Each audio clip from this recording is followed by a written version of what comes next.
പിച്ചക്കാരെ ഒന്ന് വെറുതെ വിട്ടേക്കരുത്, ചൂടുവെള്ളം കോരി ഒഴിച്ച് വിടരുത്. പിച്ചക്കാരുടെ കയ്യിലൊക്കെ നിനക്കുള്ള അനുഗ്രഹം ഇരിപ്പുണ്ട്.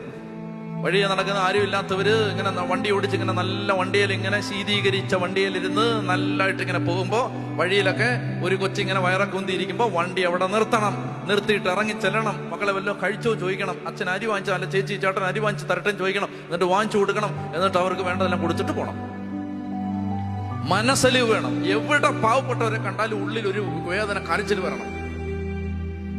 അപ്പൊ എന്നാ സംഭവിക്കുന്ന അറിയാമോ? അപ്പോൾ ദൈവം അനുഗ്രഹിക്കും. അപ്പോൾ ദൈവം അനുഗ്രഹിക്കും. അപ്പോൾ ദൈവം അനുഗ്രഹിക്കും. അപ്പൊ അവൻ ചേച്ചി നേരെ അങ്ങോട്ട് ചെന്ന് 2 അപ്പം ഉണ്ടാക്കി വേഗം കൊണ്ടുവന്ന് പ്രവാചകന് കൊടുത്തപ്പോ പ്രവാചകൻ പറഞ്ഞു, നിന്റെ കലത്തിലെ മാവ് ഇനി തീരില്ല, ഭരണിയിലെ എണ്ണ ഇനി വറ്റില്ല.